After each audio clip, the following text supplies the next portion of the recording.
Hello students, आज हम लोग देखेंगे ये लघुत्तरी प्रश्न जो कि क्लास 10th है के एनसीईआरटी बुक से एग्जाम्पलर क्वेश्चन हम लोग देख रहे हैं।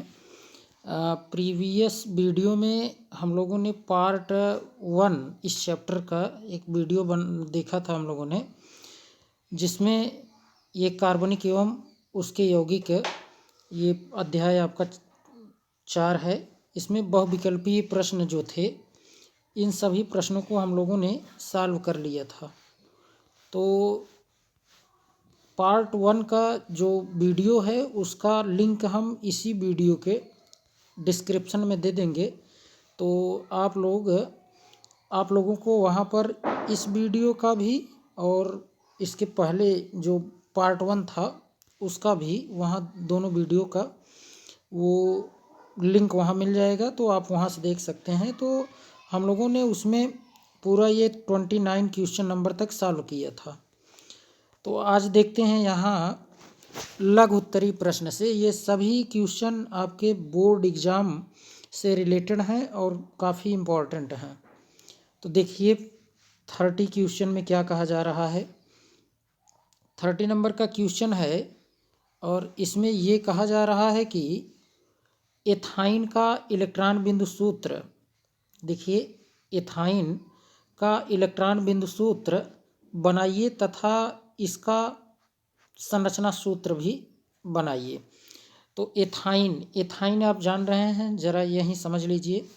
देखिए एथाइन मतलब एथ यानी कि दो कार्बन अर्थात यहाँ देखिए, यहीं जस्ट यहाँ देख लीजिए। तो ये फर्स्ट कार्बन और ये सेकंड कार्बन, ठीक, दो कार्बन एथ हो गया। और यहाँ इसका क्या लिखना है, इलेक्ट्रॉन बिंदु सूत्र लिखना है। तो अब देखिए एथाइन में आपको ये जानना है कि कार्बन से जो हाइड्रोजन होंगे वो सिंगल बॉन्डेड और एक कार्बन से एक हाइड्रोजन जुड़ा है।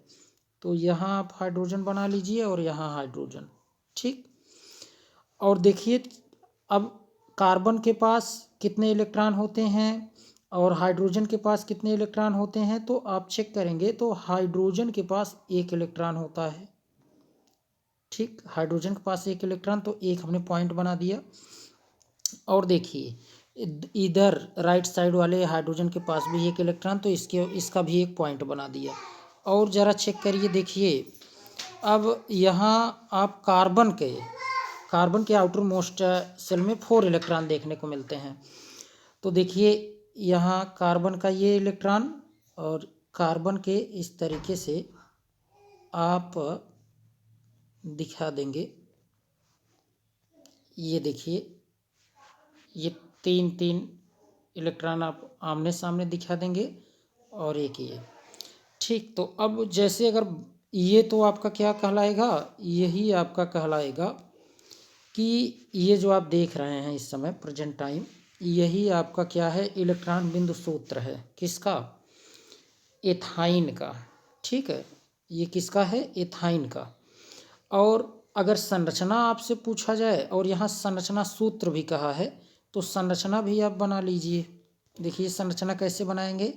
संरचना आप जैसे यहाँ हाइड्रोजन ले रहे हैं और सिंगल बॉन्डेड, यही एक इलेक्ट्रॉन जो आप यहाँ देख रहे हैं, यही क्या होगा, आपस में शेयरिंग कर लेगा, साझा कर लेगा तो कार्बन से। और यहाँ देखिए 3 हैं, है ना, यहाँ ये एक दूसरे से जैसे इस तरीके से आप देखें, है ना। इसमें इसलिए नहीं बना रहे हैं क्योंकि ये आपका जिससे इलेक्ट्रॉन बिंदु सूत्र जो है ऐसे दिखाया जाता है। नीचे ये जो है ये आपका ये संरचना है, ठीक। तो नीचे का ये एथाइन का क्या है, स्ट्रक्चर है, और ये ऊपर वाला क्या है, एथाइन का इलेक्ट्रॉन बिंदु सूत्र। मतलब आप केवल इलेक्ट्रॉनों को उनके बिंदु यानी पॉइंट से अगर आप दिखाते हैं, आउटर मोस्ट में जो उपस्थित होता है, तो इस तरीके से जो प्राप्त सूत्र होगा उसको इलेक्ट्रॉन बिंदु सूत्र, और ये नीचे जो आपको देखने को मिल रहा है ये संरचना सूत्र कहलाएगा, ठीक। उम्मीद करते हैं इसे आप समझे होंगे। देखते हैं क्वेश्चन नंबर 31।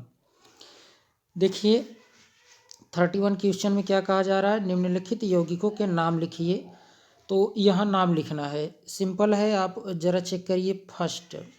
आप देखिए यहाँ पहचान कैसे करना होता है ये देखना होता है। तो यहाँ सबसे पहले चेक करिए कौन सा फंक्शनल ग्रुप है। तो ये तो आपका कार्बोक्जिलिक है।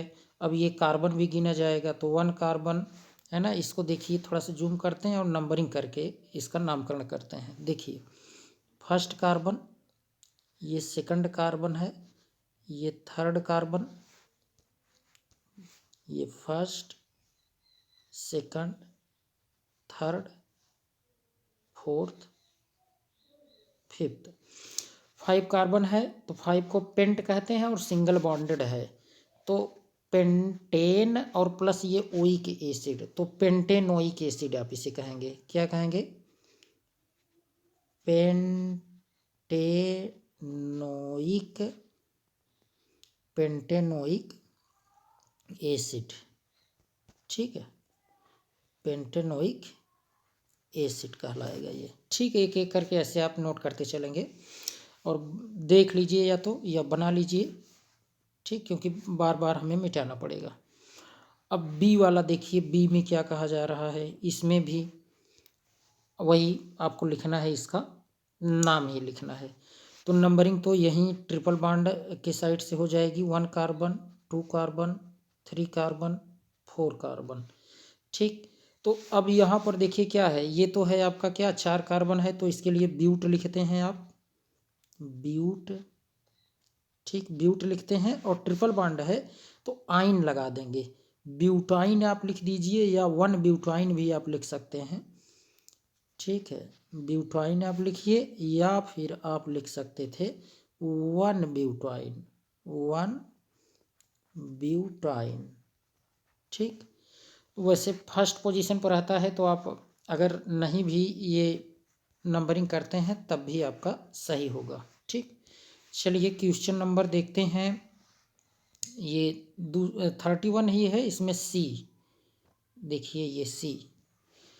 तो यहाँ देखिए ये आपका एल्डिहाइड है, तो यहाँ नंबरिंग करेंगे। ये 1 कार्बन, ये 2, 3, 4, 5, 6, 7। 7 कार्बन है। 7 के लिए आप लिखते हैं क्या? हेप्ट। तो यहाँ लिख दीजिए हेप्ट, हेप्ट। और सिंगल बॉन्ड के लिए देखिए हर कार्बन के मिडल में सिंगल बॉन्ड है तो एन, लेकिन ई नहीं लिखेंगे। क्यों? क्योंकि ये देखिए जो यहाँ पर एल्डिहाइड है, एल्डिहाइड के लिए अल लिखते हैं, तो आप इस तरीके से लिख देंगे A L al, heptanal, heptanal. ठीक, नेक्स्ट देख लेते हैं डी। ये आपका है, इसका भी नामकरण करना है। तो यहाँ देखिए ओ एच ग्रुप है, तो इसी साइड से आप इसी कार्बन से नंबरिंग करेंगे 1, 2, 3, 4, 5। ठीक, तो यहाँ पर देखिए 5 कार्बन है, तो 5 कार्बन के लिए आप क्या लिखते हैं? Pent, pent. और सिंगल बॉन्ड कार्बन कार्बन के बीच है हर जगह, तो एन, ए एन लिखिए, ई मत लिखिए। क्यों? क्योंकि अभी आगे और भी कुछ लिखना है। ओ एच के लिए आप क्या लिखते हैं? ऑल, तो ये हो जाएगा आपका पेंटेनॉल। ठीक, तो उम्मीद करते हैं कि आप ये क्वेश्चन स्पष्ट रूप से समझ गए होंगे। अब देखते हैं 32, क्वेश्चन नंबर 32 देखिए। निम्नलिखित यौगिकों में उपस्थित क्रियात्मक समूहों को पहचानिए तथा उनके नाम दीजिए। तो पहले वाले में देखिए ए में कौन सा क्रियात्मक समूह है? यहाँ आप देख पा रहे हैं ओ एच है, तो आप लिख देंगे क्या है? यह एल्कोहल। क्या है? एल्कोहल। ठीक, एल्कोहल है, या हाइड्रॉक्सिल भी आप कह सकते हैं। इसी को क्या कह सकते हैं? हाइड्रॉक्सिल, हाइड्रॉक्सिल भी आप कह सकते हैं। ठीक है, चलिए बी में देखते हैं। बी में देखिए यहाँ कार्बोक्जिलिक है ना, कार्बोक्जिलिक एसिड। तो ये क्रियात्मक समूह यहाँ क्या है? आप कहेंगे कि कार्बोक्जिलिक एसिड, कार्बोक्जिलिक कहिए चाहे कार्बोक्सिलिक कहिए। ठीक है, एसिड। तो इस तरीके से आप इसको दिखा देंगे, कार्बोक्सिलिक एसिड। ठीक, देखते हैं नेक्स्ट सी में। सी में देखिए ये इसमें देखिए और कार्बन कार्बन चेन है, लेकिन यहाँ बीच में आपको देखने को मिल रहा है क्या, कीटोन। तो इसको आप दिखा देंगे कि यह क्या है, कीटोन है। ठीक, सिंपल।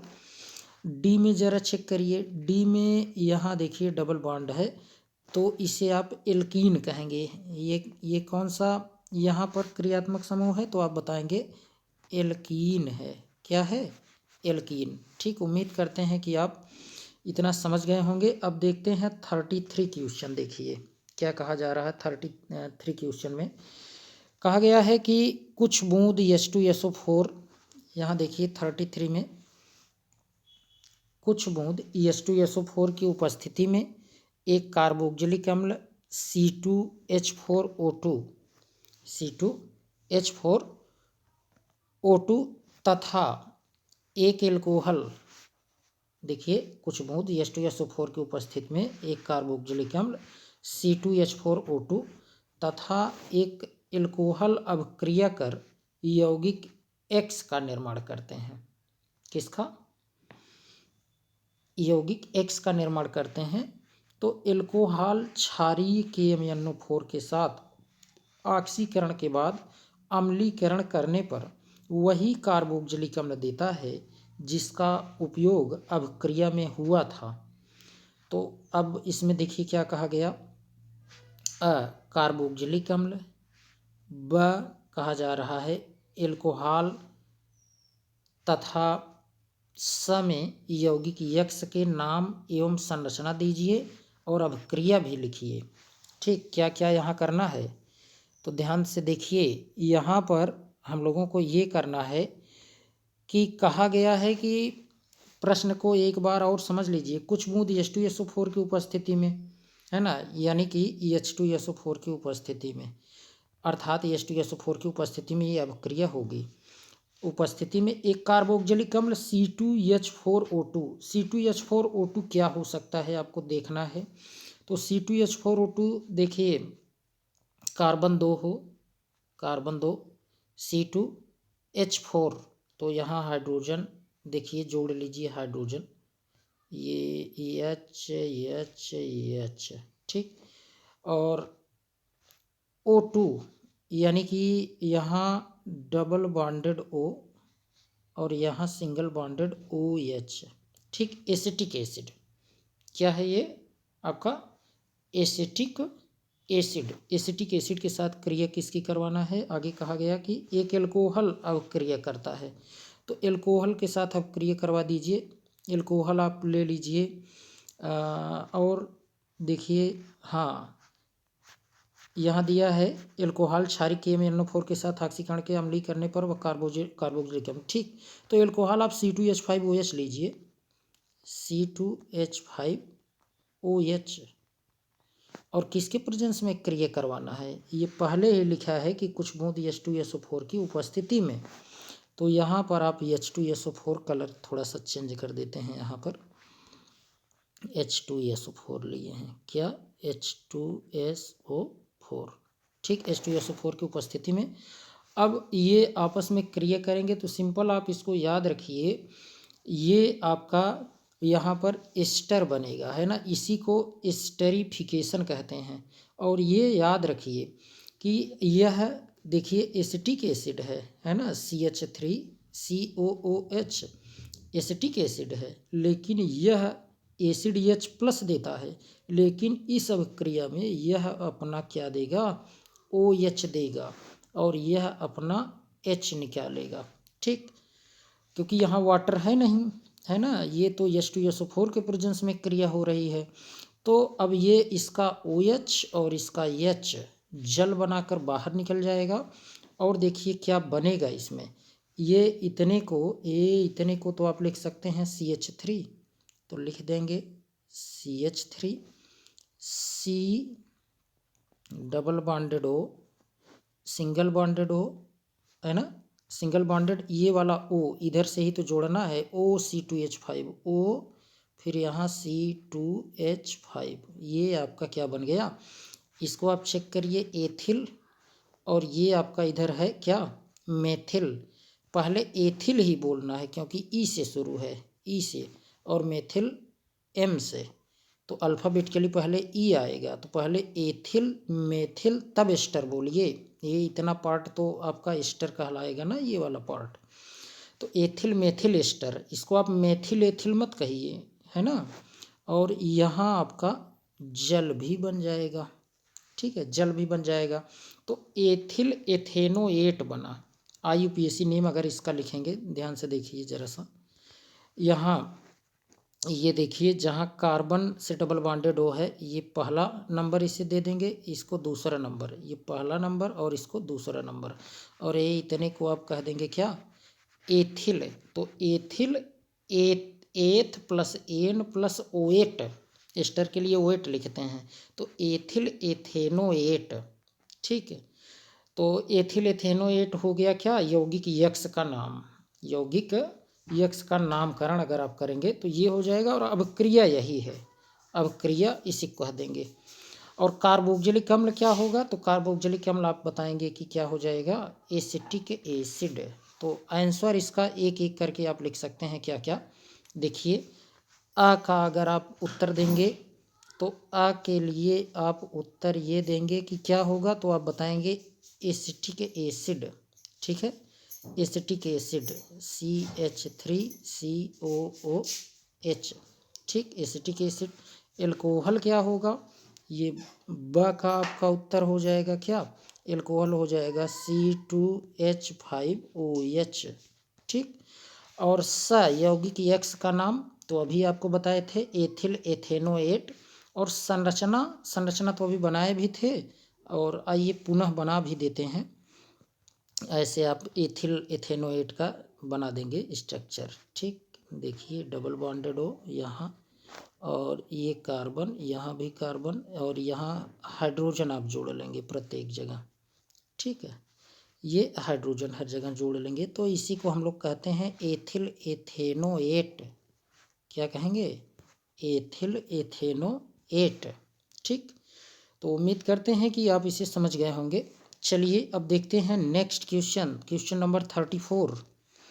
देखिए क्वेश्चन नंबर 34 में क्या कहा जा रहा है कि साबुन की तुलना में डिटर्जेंट जो होता है वह उत्तम प्रक्षालक क्यों है, समझाइए। देखिए डिटर्जेंट जो होता है यह एक क्लीनिंग एजेंट का काम करता है, किसमें, सॉफ्ट वाटर और हार्ड वाटर दोनों, यानी कि मृदु जल साबुन की तुलना में जो डिटर्जेंट होता है यह एक अच्छा प्रक्षालक होता है। क्यों, तो आप बताएंगे क्योंकि डिटर्जेंट मृदु जल और कठोर जल दोनों में यह क्लीनिंग अर्थात कपड़े को या और भी कोई सामान, आप कोई पदार्थ आप धुल रहे हैं तो उसमें धोने के लिए ये अच्छे से काम करता है। और देखिए डिटर्जेंट जो होता है यह अगर आप चेक करेंगे इसको, डिटर्जेंट ये इंसॉल्युबल प्रेसिपिटेट जो होता है वह नहीं बनाता है ना, यह इंसॉल्युबल प्रेसिपिटेट नहीं बनाता, किसके साथ, कैल्शियम और मैग्नीशियम आयन के साथ, जो कि कठोर जल में उपस्थित होता है। तो ये बात आप जानते रहिए, एक बार पुनः सुन लीजिए जल्दी में, है ना। साबुन की तुलना में डिटर्जेंट उत्तम प्रक्षालक क्यों है, तो आप कहेंगे डिटर्जेंट जो होता है यह साबुन की तुलना में अच्छा प्रक्षालक होता है, क्योंकि यह मृदु जल और कठोर जल दोनों के साथ सफाई प्रक्रिया में कार्य करता है, ठीक।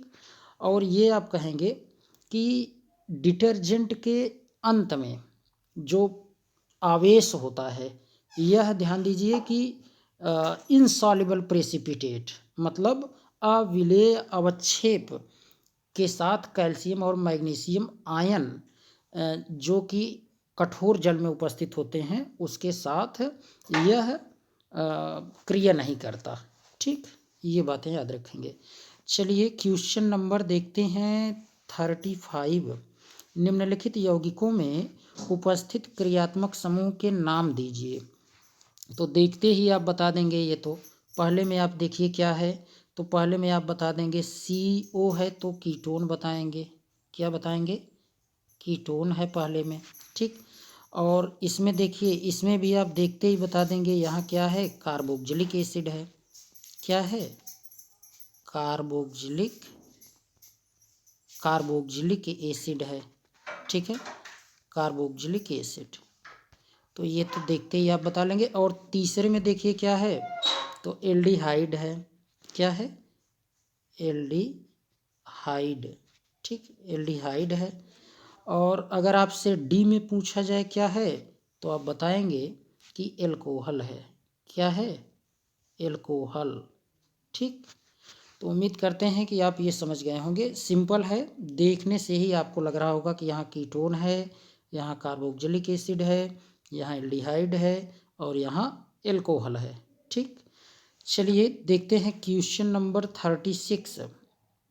देखिए क्वेश्चन नंबर 36 में ज़रा चेक करिए क्या कहा जा रहा है। ध्यान से कहा जा रहा है कि एथेनॉल से एथीन किस प्रकार बनाई जाती है। एथेनॉल से, यहाँ देखें 36 में, एथेनॉल से एथीन किस प्रकार बनाई जाती है, इससे संबंधित रासायनिक अभिक्रिया दीजिए। तो एथेनॉल से एथीन है ना, मतलब एथेनॉल क्या है, एथेनॉल आपका है C2H5OH, ये एथेनॉल है।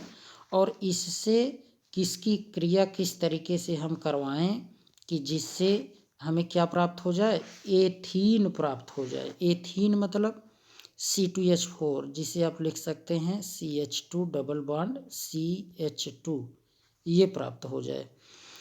तो कैसे प्राप्त होगा आप देखिए, सिंपल है।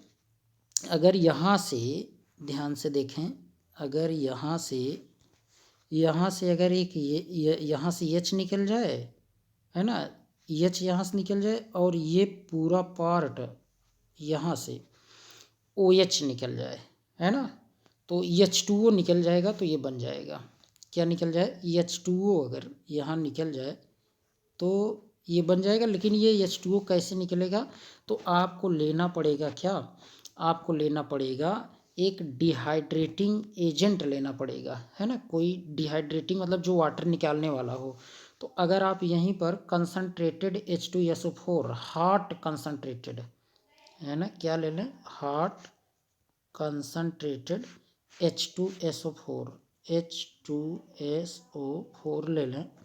लगभग टेम्परेचर आप 443 केल्विन देते हैं यहाँ।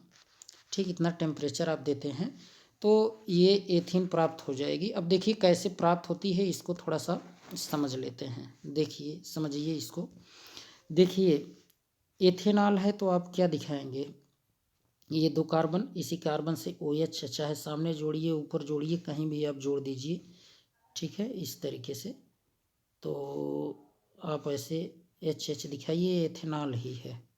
ठीक है, अब यहाँ आप हॉट और कांक कंसनट्रेट H2SO4, मतलब इसमें जल नहीं है। ठीक है, कांक है H2SO4, लगभग 443 केल्विन पर जब आप इसको 273 इसमें से निकाल देंगे तो जो मिलेगा वह डिग्री सेल्सियस में आपको मिलेगा। तो देखिए होता क्या है कि ये यहाँ से चेक करिए तो समझ में आएगा।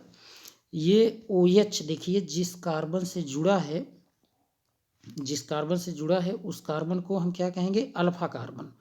और इससे नेक्स्ट वाला कार्बन, ये वाला कार्बन देखिए, ये बीटा कार्बन। तो बीटा कार्बन से जो हाइड्रोजन होता है उसी को ये यहाँ से निकाल देता है। और देखिए HOH H2O बाहर निकल जाते हैं, यहाँ डबल बॉन्ड आ जाता है। तो यही CH2 डबल बॉन्ड CH2 और प्लस H2O ये प्राप्त होता है। तो इसी को आप कहते हैं क्या, यही आपका है क्या, एथीन है ना, एल्कीन। तो इस तरीके से आप प्राप्त करते हैं। चलिए देखते हैं क्वेश्चन नंबर 37 क्वेश्चन देखिए। 37 क्वेश्चन में कहा जा रहा है कि मेथनॉल की थोड़ी मात्रा का अंतर्ग्रहण प्राणघातक होता है, टिप्पणी कीजिए। तो मेथनॉल का अगर थोड़ी मात्रा का अंतर्ग्रहण अगर हम करेंगे तो प्राणघातक होगा, तो टिप्पणी करना है यहाँ, है ना। तो देखिए मेथनॉल जो होता है यह क्या करता है, methanol is oxidised to methanal in the liver. Liver में जैसे अगर कोई मेथेनॉल को मान लीजिए वह क्या किया, अंतर्ग्रहण, अंतर्ग्रहण मतलब वह उसको पी लिया, ठीक है, पी लेता है, तो वह क्या होगा, प्राणघातक, मतलब उसकी जान जा सकती है, ठीक, मृत्यु हो सकती है। तो मेथेनॉल एक oxidised to methanal in the liver, यह मेथेनॉल मेथेनल में ऑक्सीडाइज्ड हो जाता है। मतलब ये कहा जा रहा है कि मेथेनॉल जो है CH3OH जो है यह ऑक्सीडाइज हो जाता है, ऑक्सीडाइज होकर किस में कन्वर्ट हो जाता है, मेथेनल में।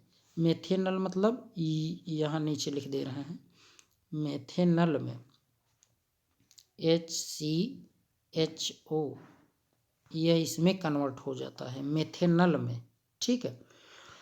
किसमें, लीवर में, लीवर में यह क्रिया हो जाती है, किसमें होगी, लीवर में हो जाती है।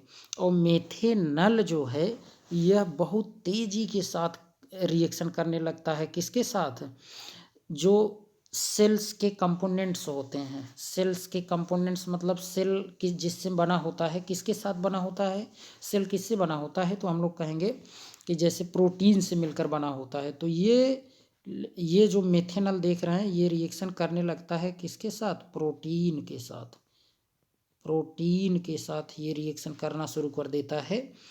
और ये क्या करेगा, प्रोटोप्लाज्म जो जीव द्रव्य होगा वह क्या करेगा, वह जमने लगता है। जब इसके साथ क्रिया करेगा तो प्रोटोप्लाज्म जो होगा जीव द्रव्य है ना, प्रोटोप्लाज्म, प्रोटोप्लाज्म जो होगा जीव द्रव्य जिसे कहते हैं, यह क्या करेगा, जमने लगेगा। इसी को हम लोग कहते हैं कोआगुलेट करेगा, क्या करेगा, कोआगुलेट, ठीक है, कोआगुलेट मतलब जमना, कोआगुलेट करने लगता है। और इसीलिए ध्यान दें, यह हमारे ऑप्टिक नर्व को क्या करता है, प्रभावित कर देता है। और इसीलिए क्या हो सकता है, ब्लाइंडनेस हो सकता है ना, ब्लाइंडनेस मतलब अंधापन हो सकता है। और जब इस तरीके से अगर वो अधिक मात्रा में रिएक्शन हो गया तो प्राणघातक हो सकता है, मतलब जान भी ले सकता है। तो आप इसमें ये लिखेंगे कि मेथेनॉल की थोड़ी सी मात्रा जब हम अंतर्ग्रहण करते हैं तो यह ऑक्सीडाइज्ड होकर क्या होता है, ऑक्सीडाइज्ड ऑक्सीडाइज्ड ऑक्सीडाइज्ड होकर के मेथेनल में बदल जाता है, जो हमारे कोशिकाओं के साथ क्रिया करके, है ना, कोशिकाओं में उपस्थित कंपोनेंट मतलब अवयवों के साथ जो कि प्रोटीन होता है उसके साथ क्रिया करके यह क्या करता है, यह प्रोटोप्लाज्म को जमाने लगता है ना, उसमें प्रोटीन और भी सब जीव द्रव्य ये सब रहते हैं, उसके साथ क्रिया करके उसको जमाने लगता है, मतलब क्लॉट करवा देता है, जिससे हमारे जो ऑप्टिक नर्व होते हैं वो प्रभावित हो जाते हैं और अंधापन हो जाता है। अतः इसका उपयोग क्या होगा, प्राणघातक होता है, अंधापन होगा और फिर मृत्यु हो जाती है, ठीक, अधिक मात्रा में अगर इसका सेवन कर लिए तो। देखिए 38 नंबर क्वेश्चन, देखिए 38 नंबर क्वेश्चन कहा गया कि जब एथेनॉल सोडियम से अभिक्रिया करता है तो एक गैस मुक्त होती है, गैस का नाम दीजिए तथा इससे संबंधित संतुलित रासायनिक समीकरण भी लिखना है।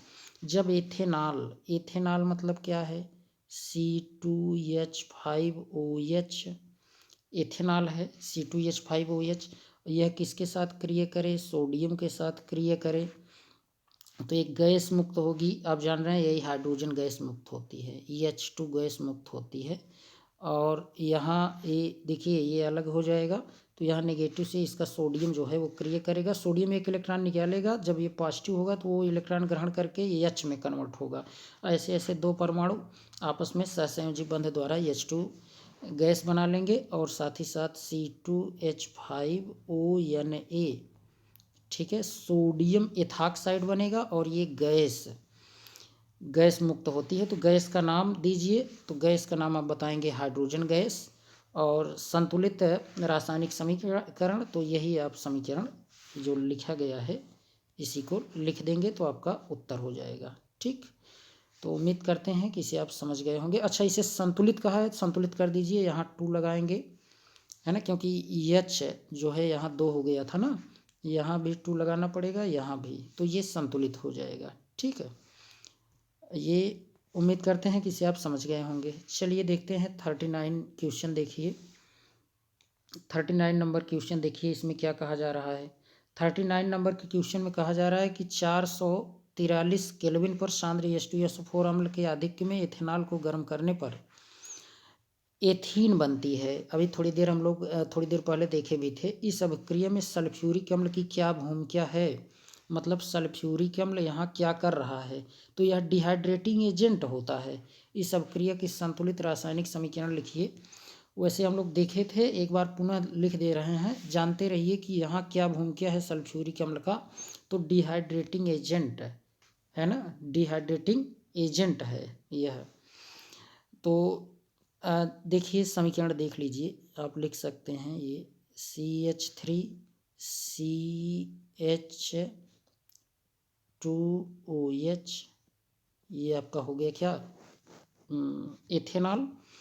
और यहाँ आप लिख देंगे hot concentrated H2SO4, hot Kong H2SO4। ठीक, और सिंपल सी बात है कि यहाँ टेम्परेचर भी 443 केल्विन, ये तो पहले से ही यहाँ लिखा भी है।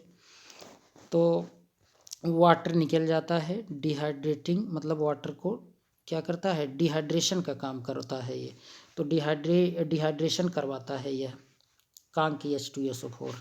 और यहाँ बन जाएगा आपका ethene, CH2 double bond CH2।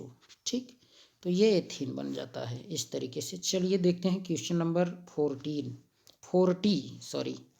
नहीं, यहाँ पर 40 नंबर प्रश्न। आवर्त सारणी में समूह 14 का तत्व कार्बन अनेक तत्वों से यौगिक निर्माण करने के लिए जाना जाता है। अच्छा, वर्ग 14 ये आपको पी ब्लॉक में देखने को मिलेगा, है ना। पी ब्लॉक में अगर आप जाएंगे तो कुछ इस तरीके से, रुकिए यहाँ आपको दिखा देते हैं ऐसे बना के। ठीक, यहाँ देखिए, तो यहाँ देखने को मिलेगा पी ब्लॉक में, जैसे आप जाते हैं तो वर्ग 14 में जाना है। देखिए जैसे ये तो आपका 13 वर्ग होगा, ये 14 होगा, फिर आगे 15, 16, 17, 18, और यहीं पर आप ऊपर यहाँ पर आप लिख देते हैं हीलियम, है ना। फिर यहाँ नियान लिख देंगे, आर्गन, यहाँ क्रिप्टन, यहाँ जेनान, यहाँ रेडान, और यहाँ आप लिखते हैं उगैनोसिन, जिसे आप 118 कहते हैं, वहाँ हम लोग जाना नहीं है। तो ये आपका यहाँ 13 होगा और यहाँ 14 होगा। 14 वाले में देखिए कार्बन होगा, ये सिलिकॉन होता है, ये SI। ठीक, यहाँ पॉइंट नहीं बन पाता तो समझ लेंगे इससे। देखिए carbon, silicon, germanium, ESAN स्टैनम, PB, ठीक, प्लम्बम। तो इस तरीके से, और यहाँ नीचे और भी होता है, फ्लेरोवियम होता है। लेकिन यहाँ पर प्रश्न आपका क्या कहा गया है जरा देखिए, तो ये कहा गया कि कार्बन परिवार, है ना, तो यही कार्बन परिवार है, इसको याद रखिए। 14 आपका ग्रुप है ना। तो इस तरीके से याद रखिए, कार्बन, सिलिकॉन, जर्मेनियम, GE पहला कैपिटल होगा और दूसरा स्मॉल, और जहाँ एक ही है जैसे कार्बन तो वो कैपिटल ही होगा। ESAN स्टैनम, PB plumbum, FL flerovium. ठीक, तो ये प्रश्न देखिए क्या कहा जा रहा है, ये समझिए। ये आपका 40 नंबर प्रश्न था। इसमें कहा जा रहा है कि आवर्त सारणी में समूह 14 यानी ग्रुप 14 का तत्व कार्बन अनेक तत्वों से यौगिक निर्माण करने के लिए जाना जाता है। निम्नलिखित के साथ बनने वाले कार्बन के यौगिक का एक उदाहरण दीजिए। क्लोरीन के साथ अगर आप क्रिया करवाएंगे तो क्या होगा। ठीक सिंपल है।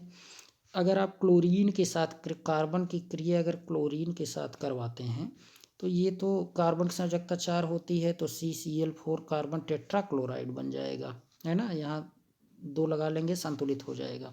तो ये कार्बन टेट्राक्लोराइड बनाएगा। आवर्त सारणी के समूह 17 का तत्व होता है कौन, क्लोरीन। क्लोरीन 17 का है। अब ऑक्सीजन के साथ अगर क्रिया करवाएंगे तो क्या होगा, जरा देख लीजिए। ऑक्सीजन के साथ अगर क्रिया, कार्बन की क्रिया अगर आप ऑक्सीजन के साथ O2 के साथ करवाते हैं तो ये तो सिंपल है, CO2 ही बन जाएगा। क्या होगा, CO2 कार्बन डाइऑक्साइड बन जाएगा। ये तो इजी था आपका, है ना। चलिए क्वेश्चन नंबर 41 देखते हैं। देखिए 41 क्वेश्चन में कहा जा रहा है कि इलेक्ट्रॉन बिंदु सूत्र में संयोजी कोश के इलेक्ट्रॉनों को क्रॉस अथवा बिंदु द्वारा प्रदर्शित किया जाता है ना। कहीं कहीं जैसे आप ऐसे क्रॉस से या कहीं कहीं ऐसे बिंदु से आप दर्शा सकते हैं, तो यही कहा गया। अब ये ए में कहा जा रहा है कि क्लोरीन का परमाणु क्रमांक 17 है, इसका इलेक्ट्रॉनिक विन्यास लिखना है। तो इलेक्ट्रॉनिक विन्यास आप लिख दीजिए। क्लोरीन, देखिए क्लोरीन है, इसका क्रमांक जो Z होता है वो 17 होता है, तो आप लिख देंगे। ऐसे आप लिख सकते हैं KLM, है ना, KLMN के अकॉर्डिंग ही लिख सकते हैं। तो देखिए ऐसे लिख सकते हैं 2 8 7, ठीक, इस तरीके से दिखा सकते हैं इसमें। और ये कहा गया कि अब यहाँ पर इसका और कुछ बनाने के लिए क्लोरीन अणु का इलेक्ट्रॉन बिंदु सूत्र, देखिए बी वाला प्रश्न जरा यहीं से पढ़ लीजिए। क्लोरीन अणु का इलेक्ट्रॉन बिंदु सूत्र लिखना है, तो इसमें कितने हैं, 7 हैं। तो क्लोरीन लिखिए।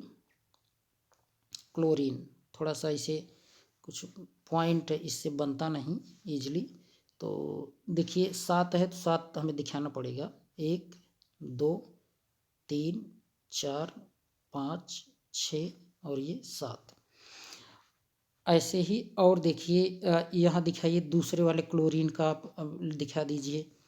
ये 1 2 3 4 5 6 7, तो यही इलेक्ट्रॉन बिंदु सूत्र आप हो गया।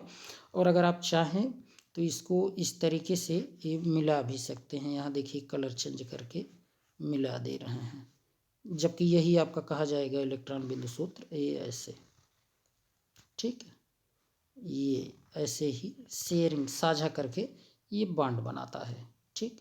क्लोरीन क्लोरीन के मध्य ऐसे आप देखते होंगे, क्लोरीन क्लोरीन के मध्य सिंगल बॉन्ड होता है, ठीक। चलिए देखते हैं आपका ये नेक्स्ट क्वेश्चन 42 क्वेश्चन। देखिए क्या कहा जा रहा है इसमें 42 में कि एक परमाणु की उसी तत्व के समान परमाणुओं के साथ बंध बनाने की क्षमता को श्रृंखलन कहते हैं। हाँ, जैसे कार्बन कार्बन ये इस तरीके से जुड़ता है तो इसे श्रृंखलन कहते हैं। यह कार्बन तथा सिलिकॉन दोनों के द्वारा प्रदर्शित किया जाता है। सिलिकॉन भी बना लेता है, आप जानते हैं सिलिकॉन, ठीक। इस तरीके से ये शाखित और सीधी चेन में बना सकते हैं और भी आगे, ठीक, ऊपर नीचे भी बना सकते हैं इस तरीके से। ये भी जानते रहिए इस तरीके से अलग अलग, ये कार्बन का अलग है, ये सिलिकॉन का अलग, ये बना सकते हैं। तो ये कहा जा रहा है कि तत्वों की श्रृंखलन प्रवृत्ति की क्षमता की तुलना कीजिए तथा अंतर का कारण बताइए। तो कौन ज़्यादा श्रृंखलन इसमें बनाता है, तो सिंपल है, आपको ये जानना है कार्बन जो है वह ज़्यादा श्रृंखलन रखता है। कौन, कार्बन जो होगा वह ज़्यादा श्रृंखलन रखता है, किससे, सिलिकॉन के कंपैरिजन में, ठीक है। ये जानते रहिए कार्बन ज़्यादा बनाता है, ठीक। और किसी दूसरे अगर हम तत्व के साथ करवाते हैं तो ऐसा क्यों, तो आप ये बताएंगे क्योंकि जो कार्बन है इसका साइज छोटा होता है ना। और कार्बन कार्बन का जो बंध है वो मजबूत होता है, कार्बन कार्बन के बंध मजबूत होता है। क्यों, क्योंकि ये इसका आकार इसके कंपैरिजन में छोटा होता है, स्मॉल साइज होता है, ठीक। और दूसरी बात ये कि आप कहेंगे कि कार्बन ज़्यादा बनाता है श्रृंखलन, है ना, ज़्यादा कैटिनेशन प्रॉपर्टी रखता है। कैटिनेशन मतलब श्रृंखलन, ठीक। और जबकि सिलिकॉन सिलिकॉन के मध्य अगर आप बंध देखेंगे, सिलिकॉन सिलिकॉन के मध्य बंध देखेंगे तो वो उतना स्ट्रांग नहीं होता जितना स्ट्रांग इसके मध्य होता है। ठीक, इसीलिए ये ज़्यादा इसमें काइटिनेशन या श्रृंखलन का गुण देखने को मिलता है। चलिए यही सब अपने शब्दों में लिख लेंगे आप। अब देखिए क्वेश्चन नंबर 43 देखते हैं। ठीक, 43 देखिए क्या कहा जा रहा है इसमें, ज़रा समझें। 43 क्वेश्चन, दो कार्बन परमाणुओं के मध्य उपस्थित बहुबंध वाले असंतृप्त हाइड्रोकार्बन संकलन अभिक्रियाएं दर्शाते हैं। एथेन को एथीन से विभेद करने हेतु परीक्षण देना है। मतलब कैसे, देखिए कार्बन कार्बन है, ये आपस में बंध बना करके, जैसे यहाँ पर अभी एथेन बना लिया। ठीक, ये C2H6 हो गया।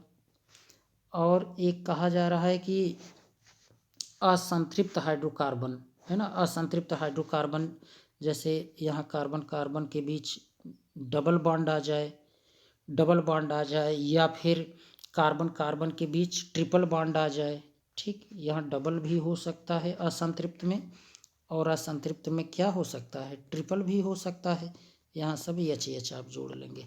तो ये प्रश्न में कहा गया कि असंतृप्त हाइड्रोकार्बन संकलन अभिक्रियाएं दर्शाते हैं। हाँ, संकलन अभिक्रिया इसलिए दर्शाते हैं क्योंकि यहाँ पर क्या होता है, पाई बंध होता है। पाई बंध, जहाँ ट्रिपल बॉन्ड है वहाँ 2 पाई 1 सिग्मा होगा। ठीक, 1 सिग्मा।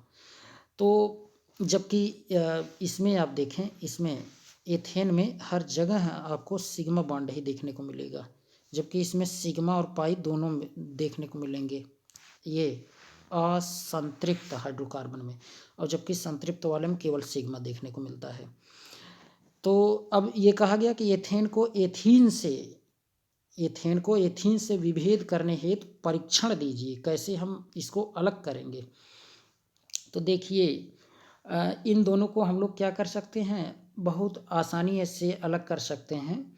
जो देखिए जो सैचुरेटेड हाइड्रोकार्बन होते हैं, है ना, ये अगर इनको जलाएं तो ये एक क्लियर फ्लेम के साथ जलते हैं, है ना, एक स्पष्ट लौ के साथ जलते हैं। जबकि जो ये असंतृप्त हैं, असंतृप्त हाइड्रोकार्बन, इनको अगर जलाते हैं तो ये yellow flame with lots of black smoke, मतलब पीले ज्वाला के साथ, पीले लौ के साथ, और बहुत से इसमें से ब्लैक स्मोक, मतलब काली ये काले धुएं निकलते हैं।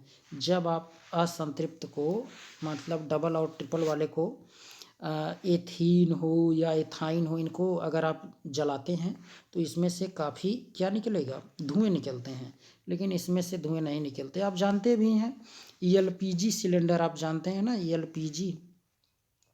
LPG, इसमें एल्केन भरा होता है। क्या क्या आपसे कोई पूछे तो आप बताएंगे, ब्यूटेन और प्रोपेन,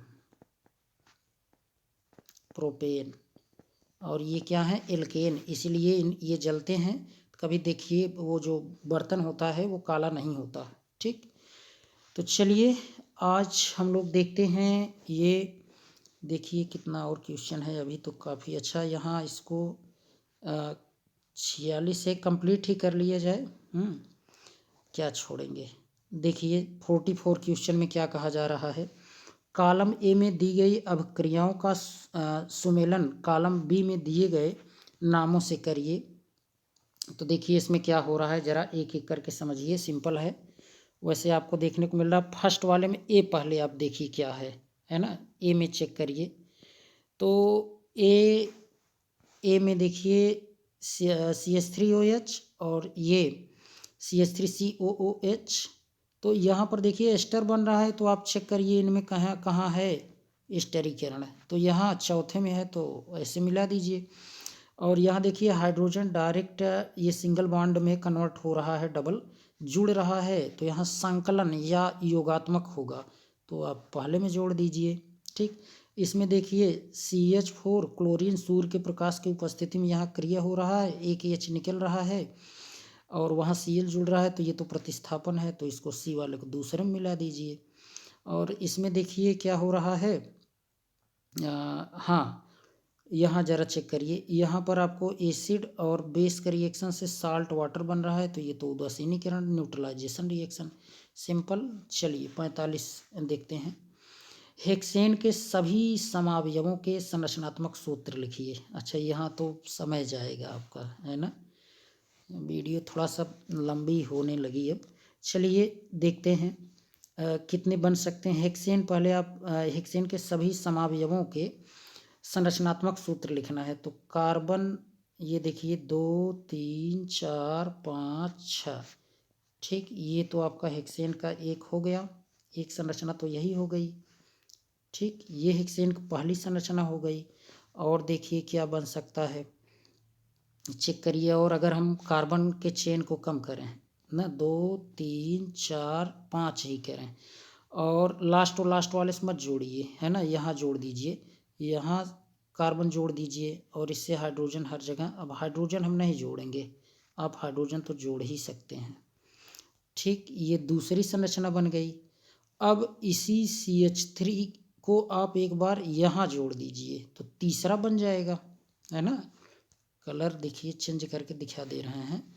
अगर यहाँ जैसे कार्बन कार्बन, आप ये दूसरा तीसरा यहाँ बना रहे हैं, देखिए तीसरा, तो कार्बन 1 कार्बन 2 कार्बन 3, ये कार्बन 4, ऐसा है, मिटा के बना देते हैं। एक ये सीधी चेन वाला बना, फिर एक बार चाहे यहाँ लगाइए कार्बन, चाहे यहाँ लगाते, एक ही मतलब है।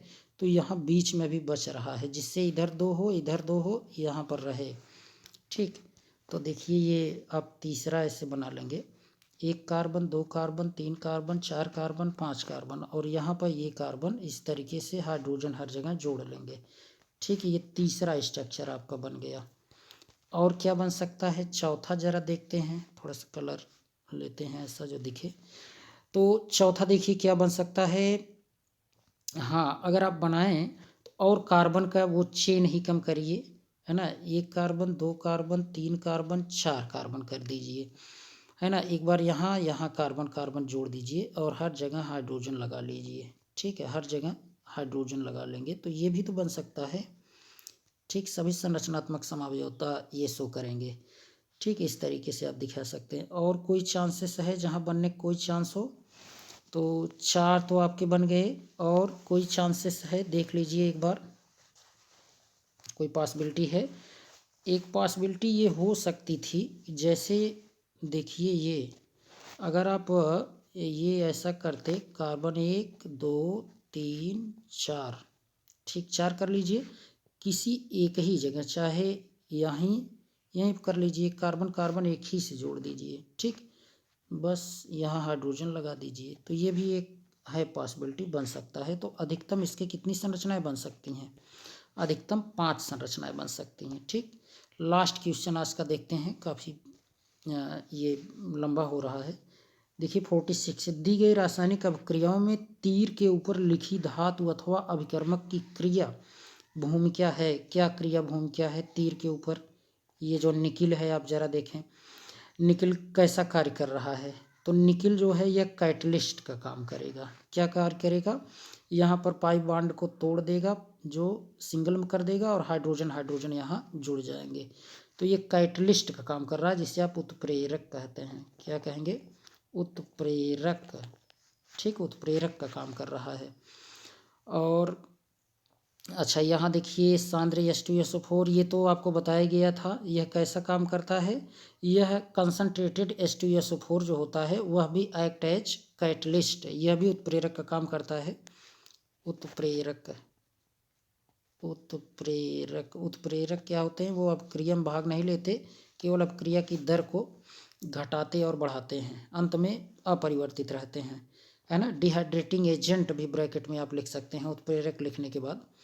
और सी देखिए, सी में इसमें क्या हो रहा है, ये क्षारीय KMnO4, ये किसका काम कर रहा है, ऑक्सीडाइजिंग एजेंट, है ना। देखिए यहाँ पर क्या कर रहा है, ऑक्सीजन जुड़ रहा है, हाइड्रोजन निकल रहा है, यहाँ ऑक्सीजन देखिए 2 हो गया, तो इसको आप क्या कहेंगे, ऑक्सीडाइजिंग एजेंट, है ना, ऑक्सीकारक पदार्थ की तरह काम कर रहा है, ऑक्सीकारक पदार्थ, ऑक्सीकारक पदार्थ, ठीक। तो उम्मीद करते हैं कि ये आप समझे होंगे। और भी हम लोग देखेंगे। इसके दीर्घ उत्तरीय प्रश्न यहाँ कुछ आपको देखने को मिल रहे हैं, तो इन्हें भी हम लोग देख लेंगे आगे। तो वीडियो आपको कैसी लगी? यदि अच्छी लगी हो और आप चैनल पर नए हो तो ज़रूर चैनल को सब्सक्राइब करिए और अपने मित्रों को भी इसको भेजिए। ठीक, आज के लिए इतना ही, धन्यवाद।